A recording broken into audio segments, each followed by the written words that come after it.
Hey, what's up everybody? StarMax is here. Sorry I haven't made a video for a while, but I was on a road trip and I returned to my destination now. So I'm making a response to, I can't even pronounce his name, so I'm gonna call him Q-Boy. I'm making a response to Q-Boy's video that atheists have no morality. Well, this should be good. Atheists didn't understand my video at all, and I figured that would happen. Because you see, if you were to do a CAT scan of an atheist, and you were able to look inside their head, you would find this. I owe you one brain, signed, God. You would find this note inside their head if you did a CAT scan on them. No, try again.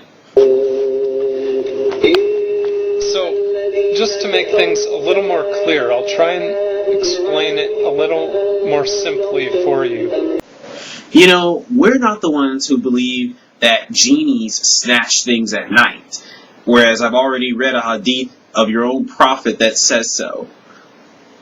I already mentioned in the video, you have two choices.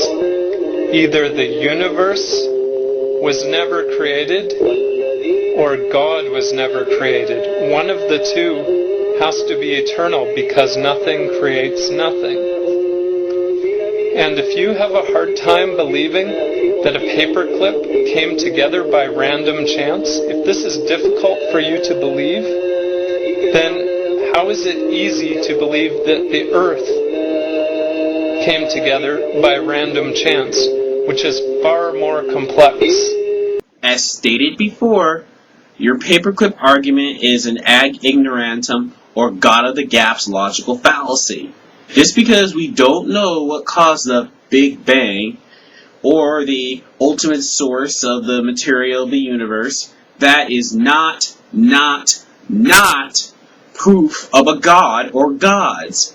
And also as stated before, even if it was caused by a god, there's no evidence to show that that is the god of your particular mythology.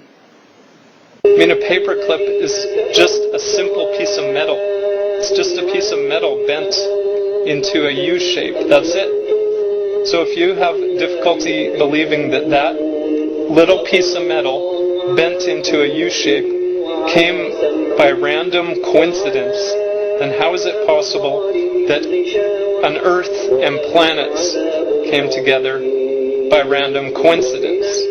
It's impossible. So, as I already said in my video, you have two choices. Either the universe has always existed, or God has always existed. It's your choice. That's a false dichotomy logical fallacy, dude. There's not just two choices. I've explained this to you before. There's an infinite amount of choices when it comes to the creation of the universe or how the material, the raw material of the universe came into existence. Who's to say that there's only two choices? You know, for you to make this claim, first of all, shows a profound lack of understanding of science, and second, it's just flat out ridiculous. I bet you there's people at your place of work who take extra long breaks and they feel justified. They say, oh, I'm justified in doing this because the company doesn't pay me enough. Or they'll steal things from their employer and they say, oh, I'm justified in doing that. See, the atheist always thinks he's justified. You think atheists feel they're always justified? I think Muslims always feel they're justified. I mean, all the things that you believe in that we find to be morally repugnant, you justify with either the Quran or a hadith. So I don't understand how you can sit there and say, oh, atheists are always justified, when in fact it is you, sir, who always feel that you're justified, because you have some book or books. I mean, I'm not aware of any prominent atheist who thinks that stoning someone for being gay is justified, or that marrying a 9-year-old girl is justified. Their only concern is about immediate gratification. what can gratify them at that moment. Like, for example, if you left a chocolate bar out, they would just grab it and start eating it. It does appear that instant gratification is the goal of many Americans nowadays. The problem is that 95% of Americans are theists, sir, so that does nothing to prove your argument. Their only concern is immediate gratification.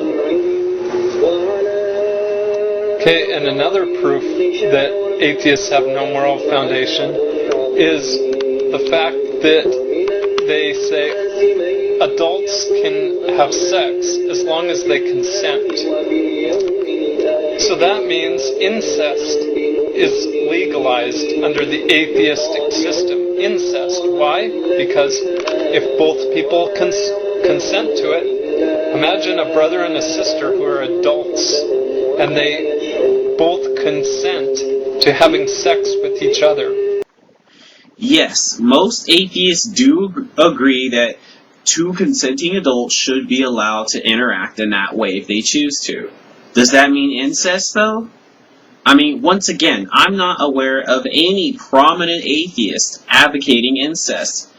It's funny you mention that, though, because I'm sure you're aware that Islam allows first cousins to marry and thus have sex and have children. Furthermore, since you believe that all humanity came from Adam and Eve, I've seen your videos, so you don't believe in evolution. So that must mean you do indeed believe in incest, my friend. I bet you didn't catch that one, did you?